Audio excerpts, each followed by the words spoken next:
O, Pasko na naman. Itong gobyerno natin talaga, ano na, lahat na lang ng kapalpakan nyo, pinapasa nyo sa taong bayan eh. 500 pesos na Noche Buena para sa 4 na tao. Nakaka-insulto na kayo ah. Imbis na itaas nyo yung sahod, ibaba nyo presyo ng mga pagkain, hindi nyo naman mababa kasi smuggling kayo ng smuggling dyan ng agricultural products, pati bigas.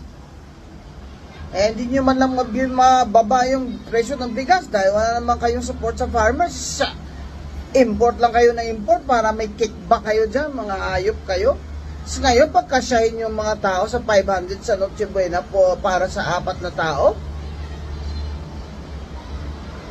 ang amang gobyerno ito, kaka-insulto na kayo ah. Kapunan nga natin yung mga yan ng spaghetti sa mukha. Lalo na yung DTI dyan. Kaya kayo mga kampon ni BBM, tumigil nga kayo ha. Tumigil kayo ng kaka-depensa yan sa kanya. Bangag yan. Over 600. So, saan nang gagaling yung 500 na yan? Bakit masyado nilang binababa yung benchmark?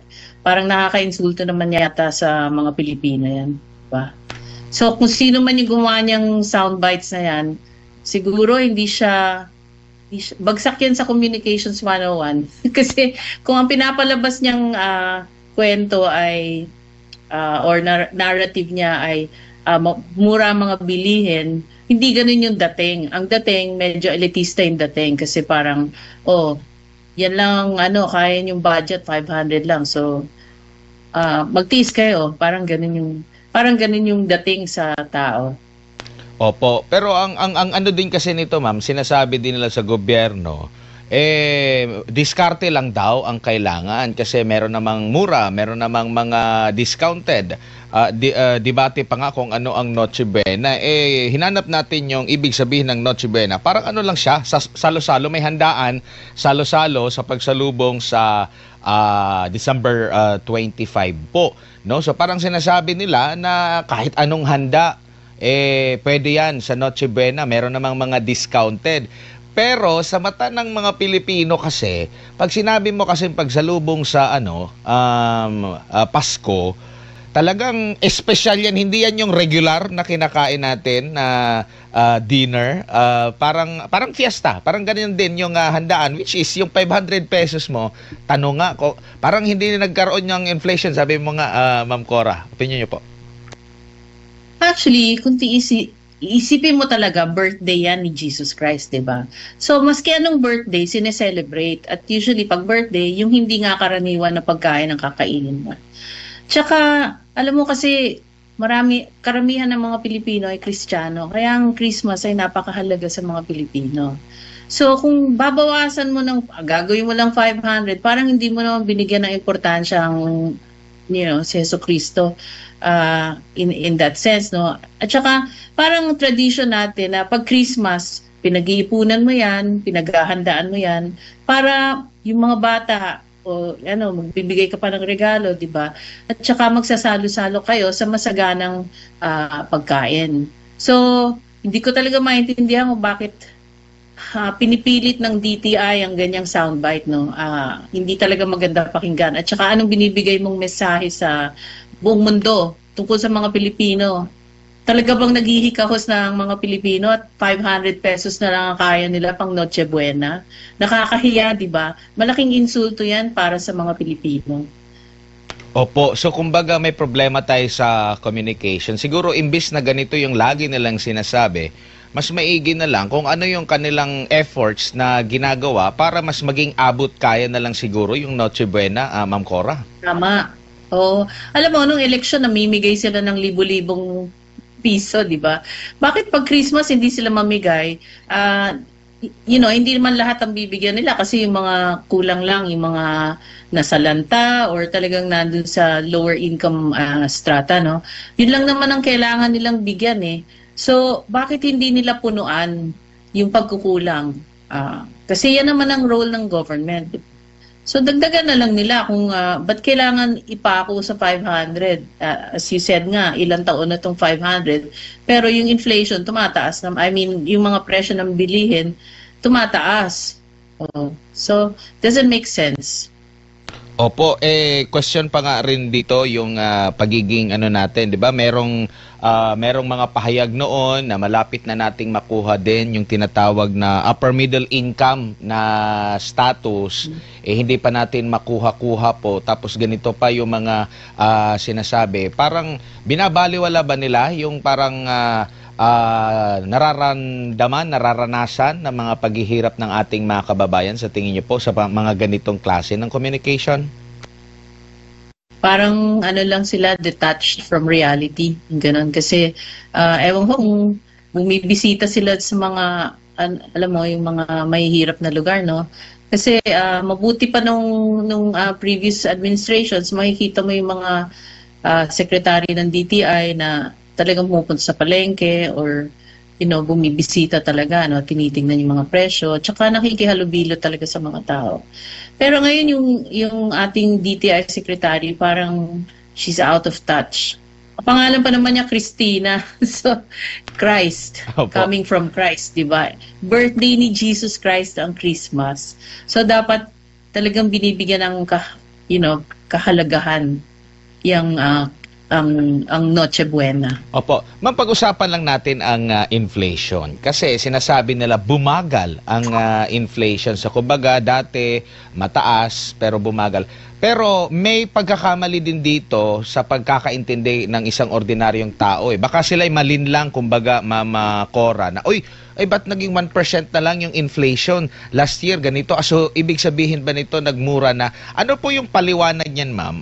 Layman's term. Kasi, hindi naman po nagne-negative. Siguro kung nagne-negative, ibig sabihin na babawasan, bumabalik sa dati, siguro mga 1 year ago, yung presyo. Pero bumaga lang, pero hindi ibig sabihin bumaba ang presyo. Tama po ba, Ma'am Cora? Oo, tumaas pa rin, bumaga lang yung pagtaas. Pero ang katotohanan niya, maaaring bumaga lang ang pagtaas kasi mababa rin ang demand. Kasi ang presyo, it's a result of supply and demand, no? So pagka maraming supply, mababa ang demand, bumababa ang presyo. So ngayon, mahina ang purchasing power ng mga Pilipino.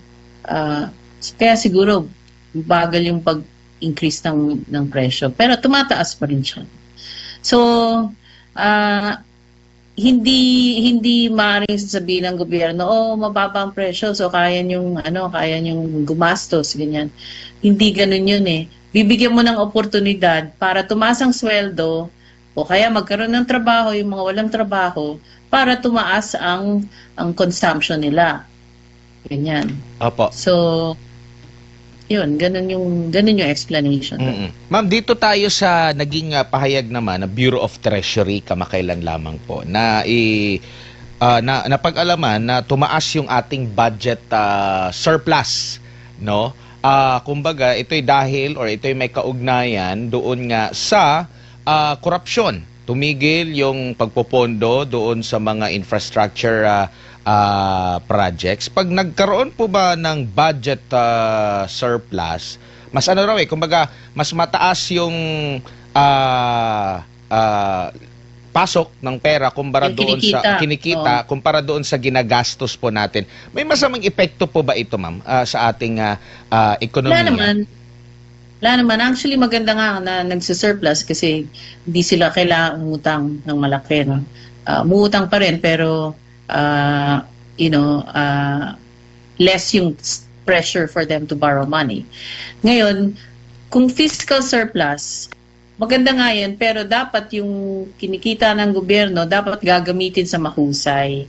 So, makikita natin yan kung yung 2026, makakita na tayo ng talagang meaningful infrastructure projects, flood control projects. Kasi, pag hindi pa yan nangyari, talagang pag umulan ulit, pag bumagyo ulit, mababali na yung sinasabi ni Presidente na, next year wala nang mga baha. But I doubt kung mangyayari yan kasi, flood control projects takes time. Hindi lang yan, yung iba, lalo na yung mga malalawak na ilog na kailangan talagang lagyan ng matataas na harang. kailangan talaga niyan, medyo taon-taon ng aabuti niyan. Nag-aksaya na sila ng 3 taon eh. So, tignan natin kung kaya nila ng 1 taon at wala nang babahain ng 2026. Opo. Ma'am, i-relate ko lang po kasi meron pong pasabog itong si Congressman Zaldico na meron daw mga insertions, meron ding yung issue po doon sa smuggling, meron siya nagsinabi na kaya mataas pa rin daw yung yung presyo ng bigas sa kabila ng binabang taripa at inangkat ito. Mataas pa rin yung presyo ng bigas noon at saka yung sa issue po ng sibuyas. Nakita nyo po ba na may possibility yung senaryo, yung aligasyon, kumbaga may logic or may sense yung sinasabi po ni Congressman Zaldico? Hindi natin sinasabi pa na totoo ito, pero yung kanyang kwento ba maaring may punto?